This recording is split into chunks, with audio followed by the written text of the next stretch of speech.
Hello everybody, this is Jason from China and this is a video about German premium tier 8 tank destroyer Rheinmetall Skorpion, BORZILLA. This is definitely a good piece of work. It boasts famous mouse gun, which is also mounted on Borsig Waffentrager, another German tier 8 TD, and because of the same gun and rotating turret is quite similar to Borsig. 0.35 accuracy, 2.3 aiming time, 490 damage. Just like Borsig in everything except for rate of fire. BORZILLA can launch 4.23 blasts of joy per minute, while Borsig can do the same 5.22 times per minute, obviously having DPM higher by 500. Speaking about drawbacks of this tank, its remarkable disadvantage is its remarkable size. BORZILLA is huge. Have a look at another German premium TD. It's tier 7 Steyr Waffentrager, the smaller brother of Borsig, Borsling. So when it comes to size, this tank should rather be compared to heavies than TDs. Have a look at VK7201 and Lowe for comparison. Obviously, this is not good at all, especially when facing tier 10 tanks.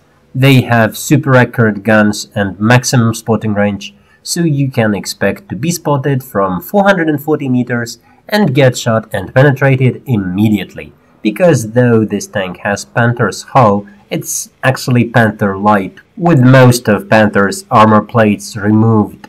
It only has 30mm of armor. But it's tier 8, so you can think it has no armor at all. I will tell you more about BORZILLA during the course of this battle at the south coast, where I will defend my base against hordes of zombies, with help of two of my allies on types 62. And for now, in the beginning of this battle, I will just head for the usual TD camping grounds behind the hill on my left. Just on my way there, I cannot resist temptation to deliver 500 points of damage to somebody. This is not the safest plan considering the size of BORZILLA, and also I don't have a sixth sense on this tank, so I have to be very careful because I will not know for sure if they noticed me or not, and I know for sure that any shot will definitely compromise my position. So I have to carefully, cautiously stay behind this rock and wait for somebody not so cautious. That Type 59 was not a good target to shoot at. Fast moving, bad angles, so I need to wait for a clear, sure shot.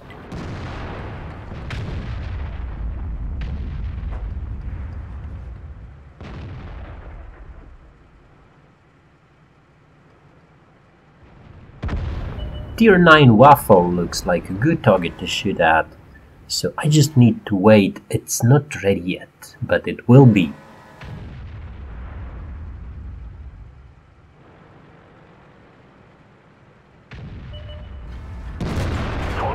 Patience is rewarded, but now they are certainly aware of my presence here. Besides, allies behind my back are being so active that they attract too much unwanted attention from the enemy artillery. And artillery, you know, they can shoot at someone else, miss, but hit you.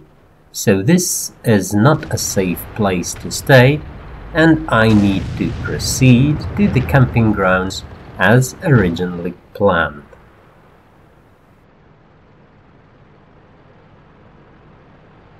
The good thing about BORZILLA is mobility.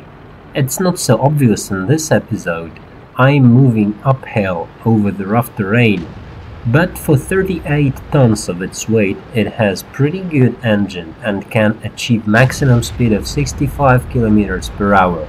Yeah, for that it will need a slope and will have to go downhill, but it's pretty agile and can move at over 50 km per hour on flat surface.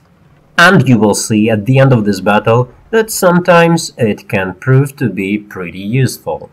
Changing positions on this tank is not a problem, like it is with original Borsig, which is kind of slow. BORZILLA can easily change flanks and has more tactical choices.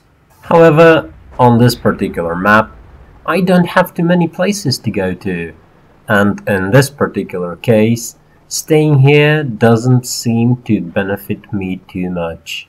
My opponents prefer to stay behind houses and look quite reluctant to leave their safe shelter. When they finally decide to rush out, I just hit a wreck, and by the time I reload my gun, they are hiding again.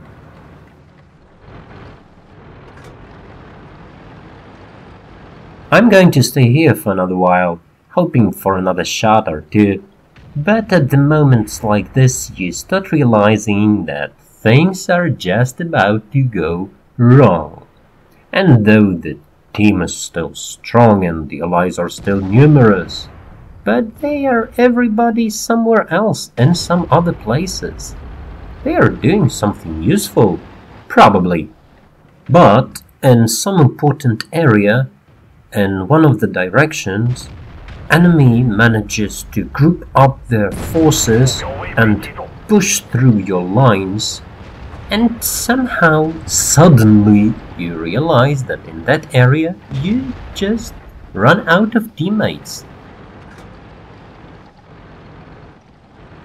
So I have to relocate again. I'm sending messages to team chat like, guys, I need help, defend the base, we're all gonna die, everybody panic. And I did get help. So my advice to you is always send team messages, because your allies will help you, well, most of the times. In this battle I got assistance from two Type 62, the brave one and the smart one. They were very useful and helpful, both of them. And though one of them managed to live a little longer, and actually to the end of the combat and survive it, but they both made very important and essential contribution in our mutual victory. And while I'm hiding down here in this pit, one of the 62s, the brave one, just charges upon all of the enemies at once. And I wouldn't say it was so unwise, let alone useless, because our opponents immediately switched to zombie mode. The light! Kill the light! Because it's common knowledge that the main priority of this game is to put out the light. Everybody wants to put out the light, because it's a lot of fun and makes you feel good. So while the red dudes are so obsessed with their zombies concerns, I get a chance to put out some zombies. However, they are too many, and just one Type 62 is not enough to satiate their hunger. And the worst part of it is that both enemy artillery persistently keep on sending their friendly invitations to Hangar. And since I'm not interested, not right now, thank you, not yet, I need to keep on moving. I cannot stop for a single second. I have to move over as wide area as possible to make their aiming as hard as possible, not to let them take a sure shot. There you go. Now there is only one Type 59 remaining here at our base, and Type 62 rightfully claims its scalp. Although his presence was not so obvious, he was there all this time doing a great job. He was distracting enemies, shooting at them, dealing damage, and in the end killing Type 59. And you know why? Because Type 62 ranks higher than Type 59. That easy. And the battle is not over yet.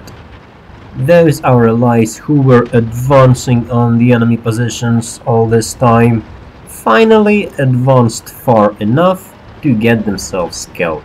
So now it's just me and my friend Type 62 again, and we have to finish off the remaining enemies. This is when BORZILLA can show and benefit from the might of its engine. As you can see, it can keep the decent pace of at least 50 kilometers per hour, which can be really useful sometimes.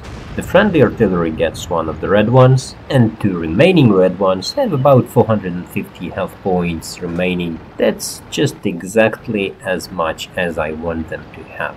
As an additional bonus, it is nice to meet one of those nasty square markers in person. Hello! That's it for today, folks. Please leave your comments about this video. Please visit my YouTube channel to see more videos about playing World of Tanks in China. And if you like them, please subscribe. Thank you for watching. This was Jason from China with Love.